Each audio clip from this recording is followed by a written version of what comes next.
जय हिंद दोस्तों। आपका अपने यूट्यूब चैनल क्रैक एसएससी में स्वागत है। सो गाइज, आज के इस वीडियो में देखने वाले हैं जो आपका एसएससी एमटीएस 2023 में जो न्यू वैकेंसी आई है, जिसका एग्जाम मई में होने वाला है, उसके लिए टॉप मोस्ट इंपॉर्टेंट क्वेश्चंस को इस वीडियो में डिस्कस करने वाले हैं।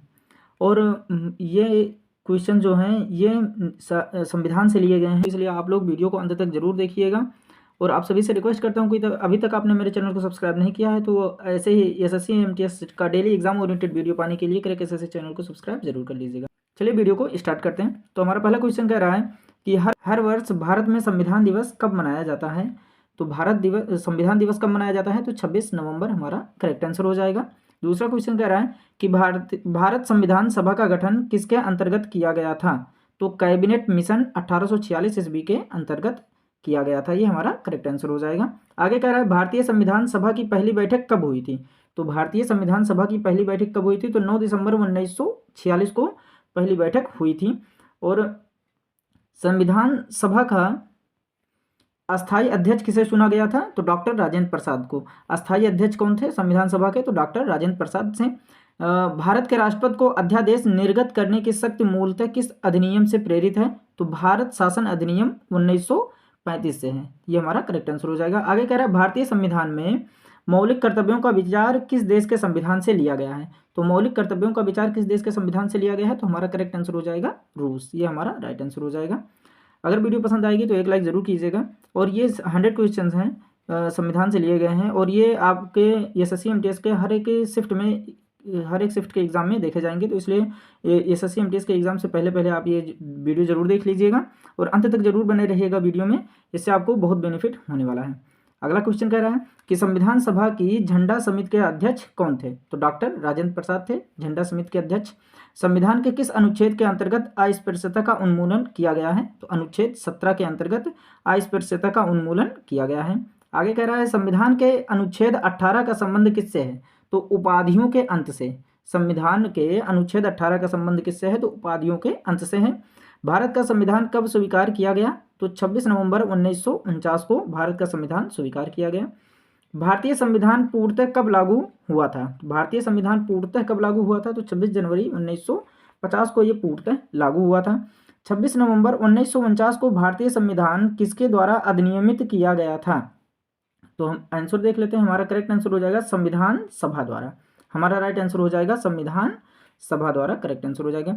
भारत सरकार द्वारा अशोक स्तंभ को राष्ट्रीय चिन्ह के रूप में अंगीकृत किया गया था, तो 26 जनवरी 1950 को अंगीकृत किया गया था।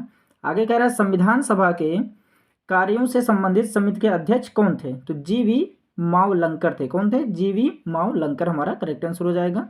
रेगुलेटिंग एक्ट 1773 द्वारा सर्वोच्च न्यायालय की स्थापना कहाँ की गई थी, तो कोलकाता 1774 ईस्वी में की गई थी। नीति निर्देशक तत्वों का तथा मूल अधिकारों को संविधान की आत्मा किसने कहा है, तो ग्रेनविल ऑस्टिन ने कहा है। किसने कहा है, ग्रेनविल ऑस्टिन ने कहा है। मूल संविधान में कुल कितने अनुच्छेद और कितनी अनुसूचियां थी, तो 395 अनुच्छेद और 8 अनुसूचियां थी। अब वर्तमान में 12 अनुसूचियां हो गई हैं। आगे कह रहा है भारतीय संविधान का कौन सा अनुच्छेद विधि के समक्ष समानता के अधिकार से संबंधित है, तो अनुच्छेद 14। ये हमारा करेक्ट हो जाएगा। आगे कह रहा है भारत के राष्ट्रपति चुनाव में उत्पन्न विवाद का निपटारा कौन करता है, तो सर्वोच्च न्यायालय करता है। कौन करता है, सर्वोच्च न्यायालय हमारा करेक्ट आंसर हो जाएगा।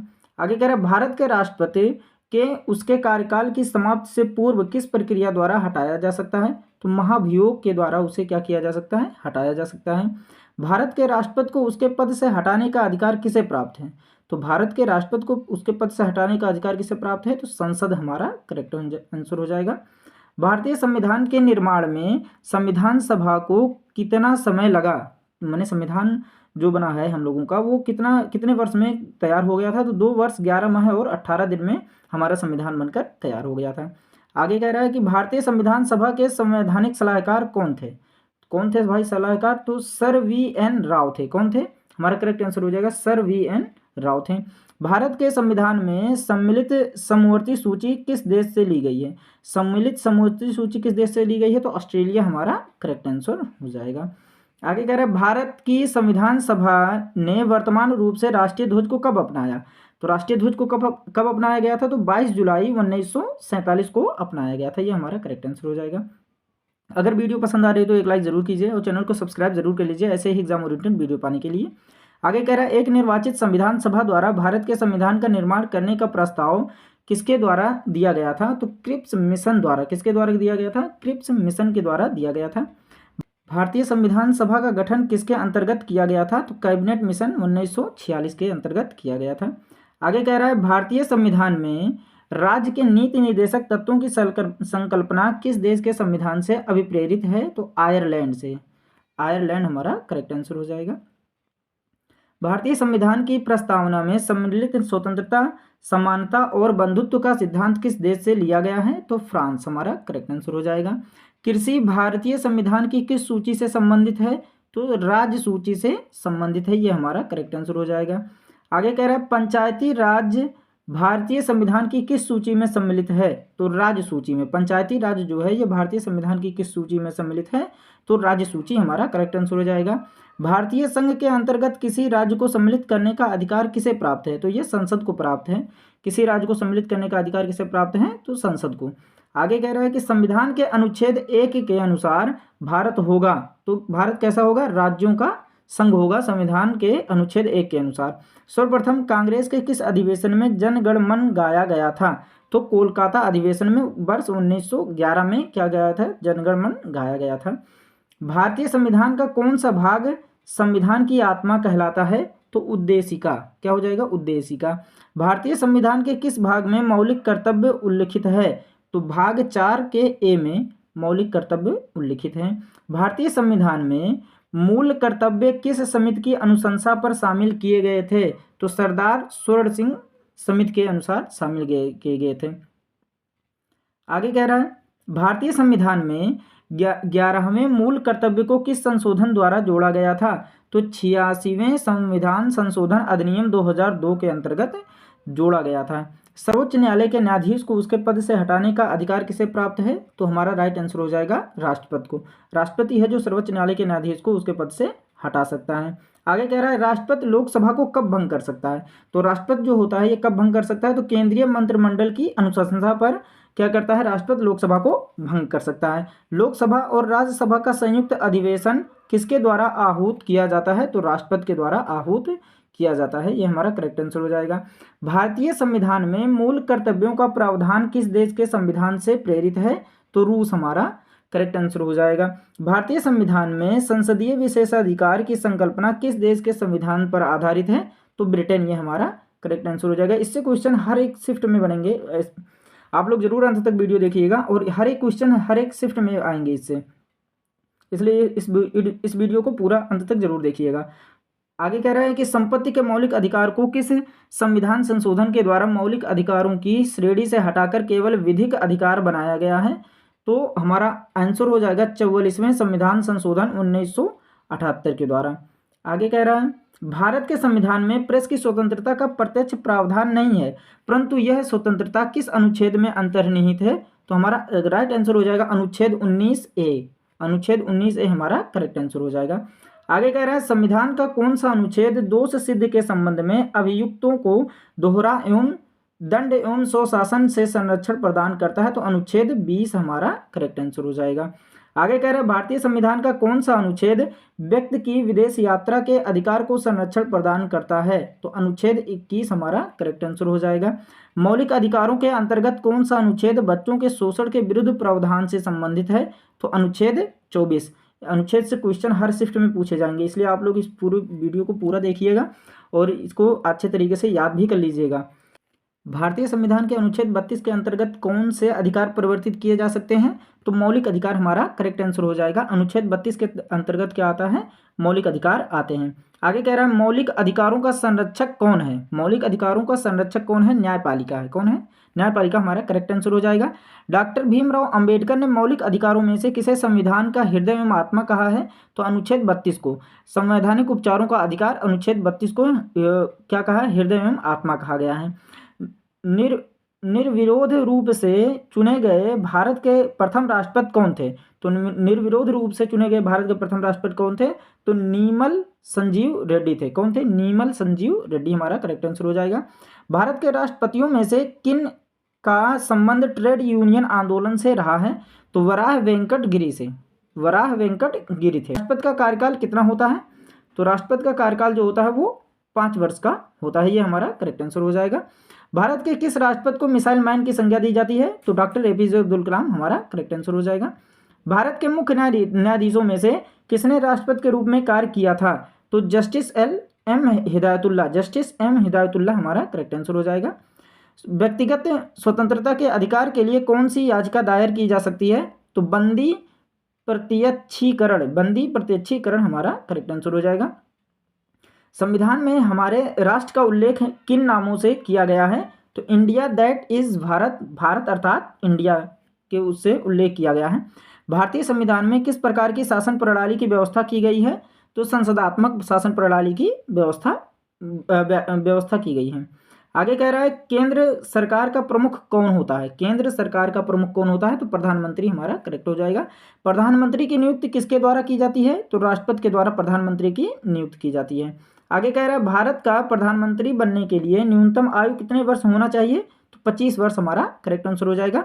भारत के राष्ट्रपति के निर्वाचक मंडल में कौन कौन सम्मिलित है? तो संसद के दोनों सदनों के सभी निर्वाचित एवं मनोनीत सदस्य क्या होते हैं? सम्मिलित होते हैं।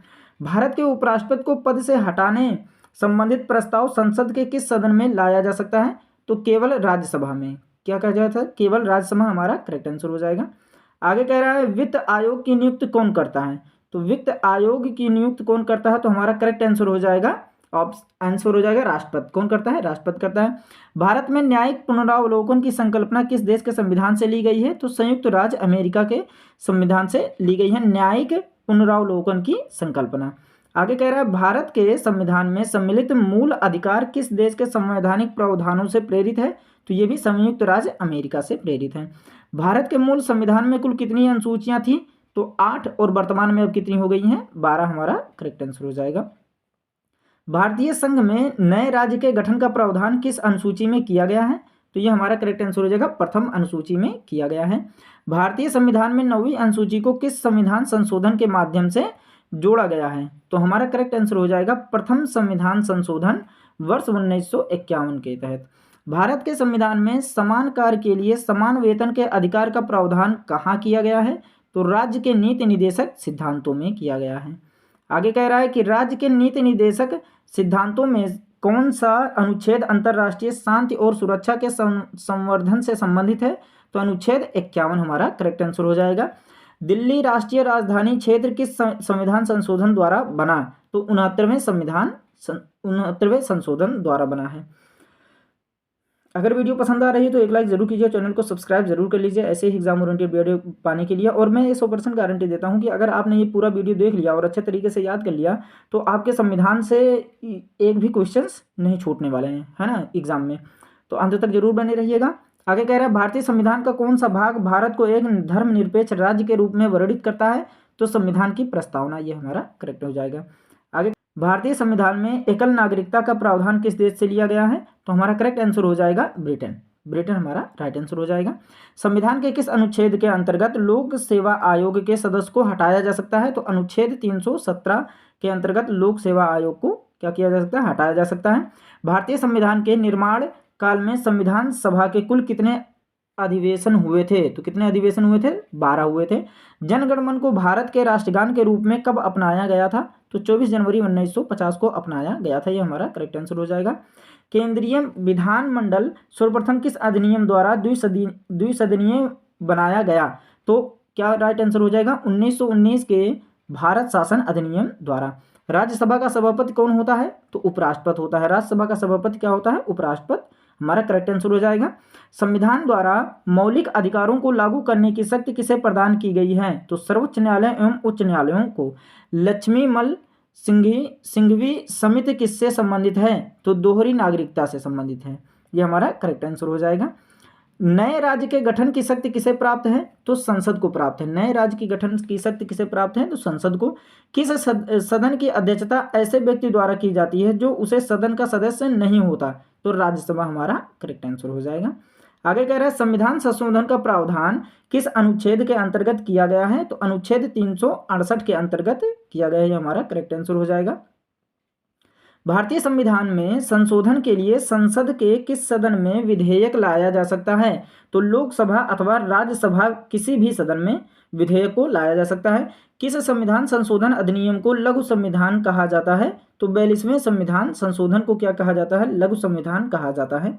आगे कह रहा है भारतीय संविधान के किस अनुच्छेद के अंतर्गत राष्ट्रपति संसद के दोनों सदनों द्वारा पारित किसी विधेयक पर अपनी स्वीकृति रोक सकते हैं? तो हमारा करेक्ट आंसर हो जाएगा अनुच्छेद 111 हमारा राइट आंसर हो जाएगा। आगे कह रहा है संसद के मौलिक अधिकारों में संशोधन का अधिकार किस वाद में निर्णय के आधार पर प्राप्त हुआ? तो केशवानंद भारती बनाम केरल वाद पे 1973 ईस्वी में। संविधान सभा में पंडित नेहरू द्वारा उद्देश्य प्रस्ताव कब पारित किया गया था? तो 13 दिसंबर 1946 को पारित किया गया था, ये हमारा करेक्ट आंसर हो जाएगा। नेहरू द्वारा प्रस्तुत उद्देश्य प्रस्ताव संविधान सभा में कब स्वीकृत हुआ था? कब स्वीकृत हुआ था? तो ये हमारा राइट आंसर हो जाएगा 22 जनवरी 1949 को स्वीकृत हुआ था। संविधान सभा ने डॉक्टर बी.आर. अम्बेडकर की अध्यक्षता में प्रारूप समिति का गठन कब किया था? तो 29 अगस्त 1947 को किया था, ये हमारा करेक्ट आंसर हो जाएगा। आगे देखते हैं कि डॉक्टर बी.आर. अम्बेडकर का संविधान सभा में निर्वाचन किस प्रेसिडेंसी से हुआ था? तो मुंबई प्रेसिडेंसी से हुआ था डॉक्टर बी.आर. अम्बेडकर का संविधान सभा में निर्वाचन। आगे कह रहा है भारत के संविधान की किस अनुसूची में विभिन्न राज्यों में अनुसूचित क्षेत्रों के प्रशासन और नियंत्रण के लिए विशेष उपबंध हैं? तो पांचवी अनुसूची में है।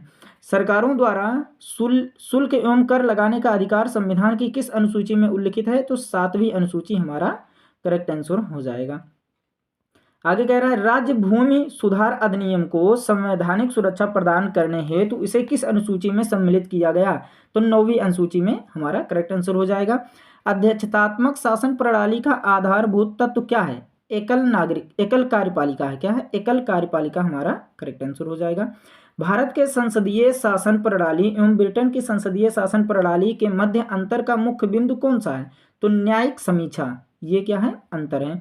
भारत का संविधान प्रसंघीय है, यह किससे निर्धारित होता है? केंद्र और राज्यों के मध्य शक्तियों के वितरण से ये होता है। राष्ट्रगान के गायन का मानक समय कितना होता है? तो 52 सेकंड होता है, ये हमारा करेक्ट आंसर हो जाएगा। भारत एक गणतंत्र है, इसका क्या अर्थ है? तो भारत में वंशानुगत शासन नहीं है, इसका यही अर्थ होता है। आगे कह रहा है कि लोकसभा में केंद्र शासित प्रदेशों के लिए अधिकतम कितनी सीटें आरक्षित हैं? तो 20, ये हमारा करेक्ट आंसर हो जाएगा। अगर वीडियो पसंद आई हो तो एक लाइक जरूर कीजिए, चैनल को सब्सक्राइब कीजिए। और ये सारे क्वेश्चन प्रीवियस सेट से ले गए हैं, जो अगर आपने पूरे वीडियो को देखा है तो ये आपके एग्जाम में बहुत बेनिफिट होने वाले हैं। और वीडियो को अंत तक देखने के लिए धन्यवाद। मिलते हैं नेक्स्ट वीडियो में, तब तक के लिए take care and bye bye.